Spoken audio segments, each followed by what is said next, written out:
Happy holidays, my dear students! I know, you thought the semester was over, which is why it means so much to me that you all took time out of this busy time of year to attend this important lecture. While many have spoken on the subjects I'll be explaining today, that only makes it all the more important that we cover it in this course. Welcome to the Deltarune Theory Basics 1010 Holiday Special. The season may be cheery, but our subject matter is dark and darker. As all of you have hopefully taken the prerequisite classes on Undertale, you all should be aware that Toby Fox's previous game had 3 distinct routes: the pacifist, the neutral, and the no mercy routes. It only makes sense then that, when given Deltarune, players initially approach Chapter 1 expecting their actions to have the same or a similar effect. However, if they were hoping to start a bloodbath, they'd be quick to find that impossible.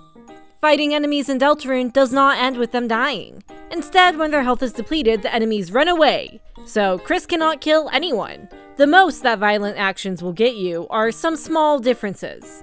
At the end of Chapter 1, instead of the Card Kingdom citizens rushing to save you from the king, Vralse has to cast a Pacify spell, and Lancer actually informs you that all the rest of the kingdom hates you because you've been so mean to them. In Chapter 2, fighting will mean that you can't recruit any of the Cyber Dark World Darkners. Additionally, after closing the Dark Fountain, Birdley will find that one of his arms won't move due to damage he sustained while trying to get free of the control wire. While there are consequences for fighting, they're rather minor compared to the sort that an Undertale No Mercy run slaps the player with. That doesn't mean, however, that there isn't an alternate route that can be taken. While one may not be available in Chapter 1, there is one in Chapter 2, the Snowgrave Route. Also known as the Weird Route, names coming from an action in the route and the game's code respectively, this is as close as one can get to a No Mercy route in Deltarune as of Chapter 2's release. The way that this route plays out is often compared to that of a creepypasta. Fitting, considering Noelle plays a key role, and she's been established to enjoy scary and spooky things, especially weird video game glitches and the like. The divergence is initiated after getting Noelle on your team, with any actions or choices made before this not mattering in the slightest. You can spare or fight as many enemies as you want, it makes no difference. From this point on, however, every enemy needs to be fought and killed. Not just every enemy you run into, it's important that you hunt down every single enemy that can be encountered. This includes backtracking with Noelle to encounter some enemies who have appeared behind you. But it's not Chris who needs to kill them, as we've established that's impossible for Chris to do. Rather, you need to make Noelle attack them. Her spell, Ice Shock, freezes enemies in their place, keeping them from running away. Their frozen bodies are even left on the map, a monument to your actions. The dialogue you get at the end of these encounters notes that, specifically, Noelle is getting stronger. As the route progresses, the fun mini-games are ignored. For instance, in the annoying mouse room, instead of playing it, you tell Noelle simply to proceed, pushing her closer and closer to the electric barrier until she freezes a puzzle to get you through. The dialogue during this route gives us a clearer understanding of Chris as a character, as one of the dialogue options tends to be a voice that insists that, "Oh, I'm joking, we can stop, we don't have to do this." And it's often believed that that is what Chris wants to say. Noelle, over the course of the Weird Route, rationalizes her actions and what is happening by convincing herself that she is getting stronger through this, and that getting stronger is a good thing.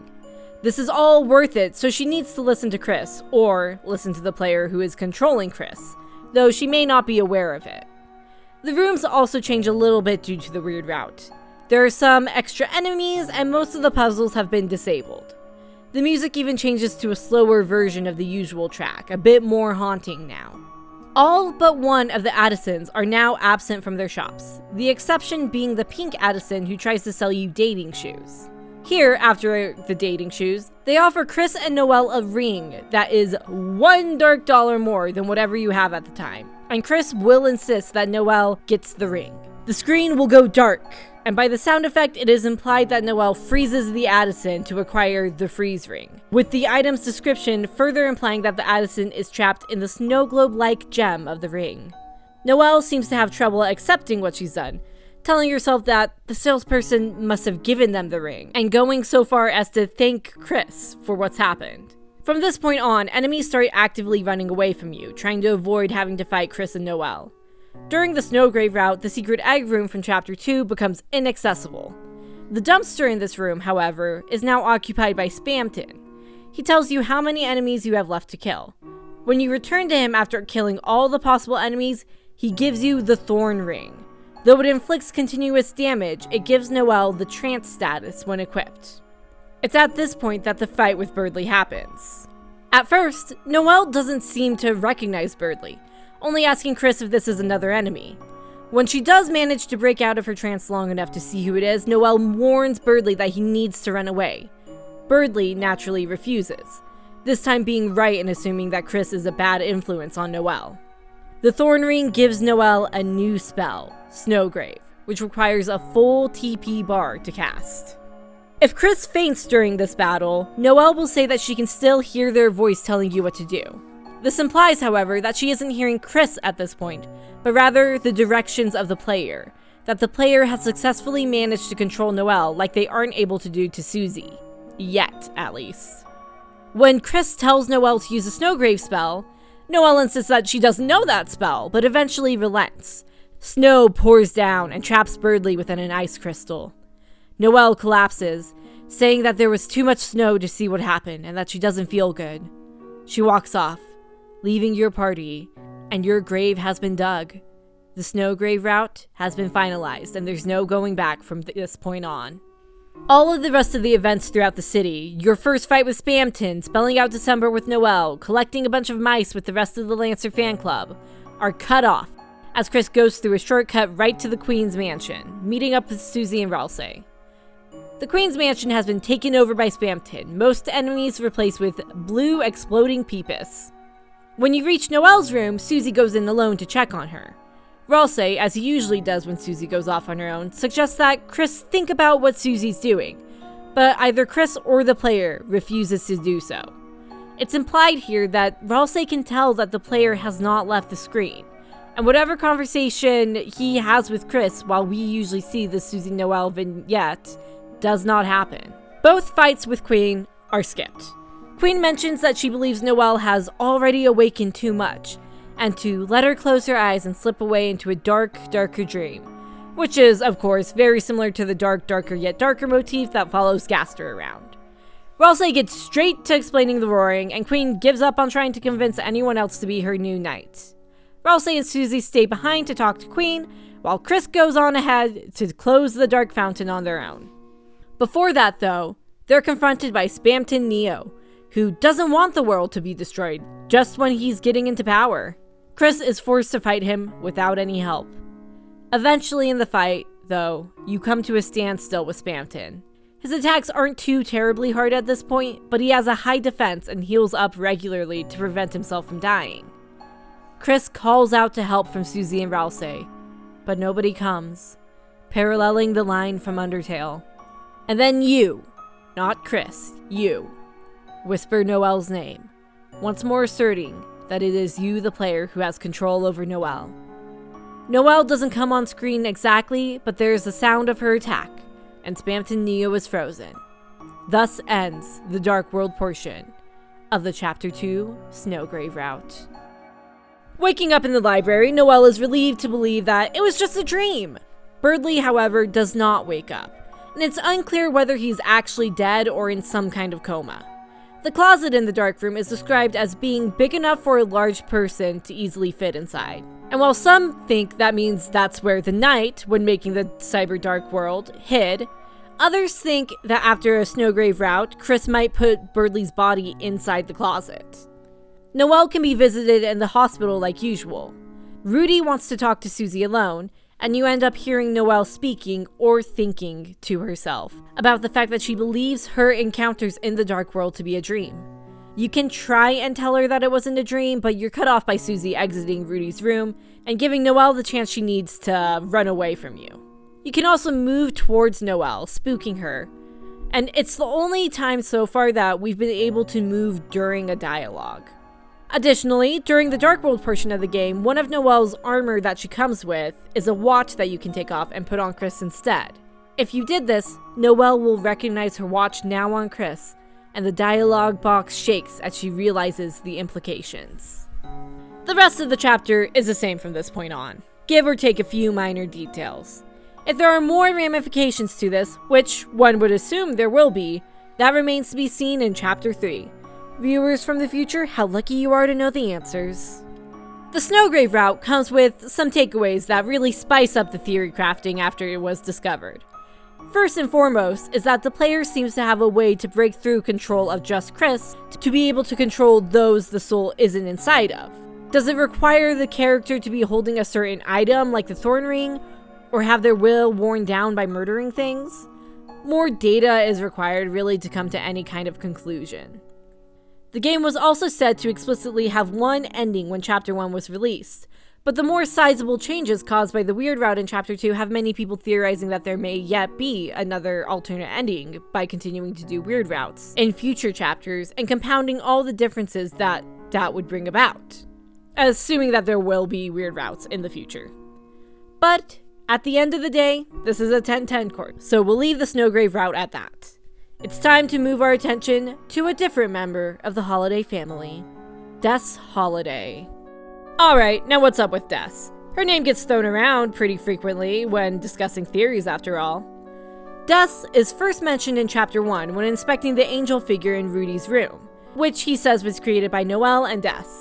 Later, when you talk to Noelle by the gate, if you try to tell her about Susie eating chalk, Noelle will accuse Chris of lying and recall a time you lied to her as a kid and her older sister Des hit you with a wiffle bat until you stopped lying.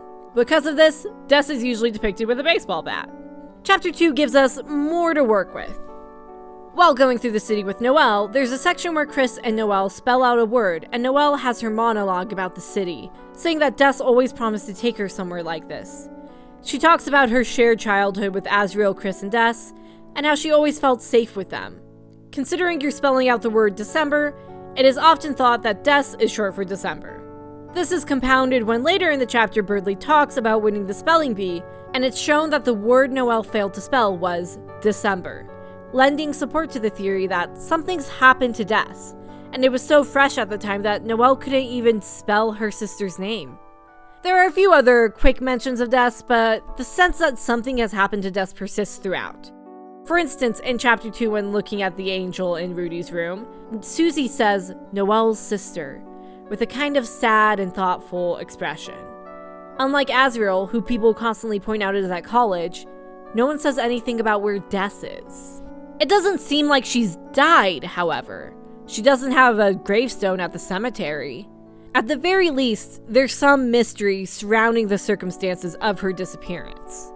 After all, in Noelle's room is a calendar filled with December 25th, with a common theory being that the initial search query for this calendar was December holiday, as in Noelle has been using the internet to try and find Des.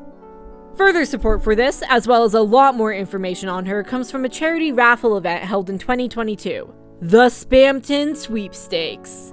As part of this, we get another anecdote from Noelle, this time of thinking that an icy pizza box winked at her, and her sister burning the box. Here, we get Des's name confirmed to be December, as a link at the bottom of the page is supposed to go to a different post from her sister, and the page is labeled December.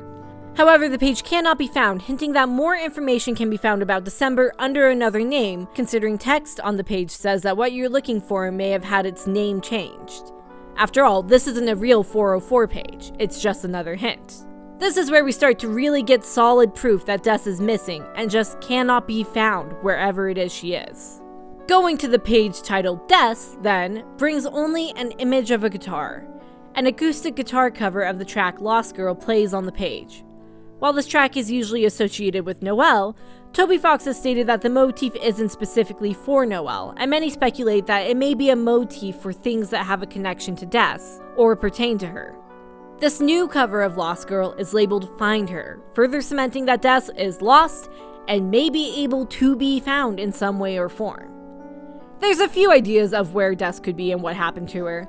For one thing, we know that Des and Azriel would sometimes mess around in the woods around town, and there's that weird bunker at the edge of town. Maybe she's in there, or it's related to that bunker, and that's why Chris seems so afraid of it, as mentioned by Snowy and Monster Kid in Chapter 2. A particularly popular theory, though, is that Des is trapped in a dark world, or perhaps somewhere darker than a dark world.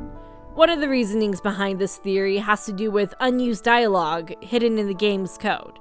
It is specifically titled unused, which, well, isn't how unused dialogue typically works.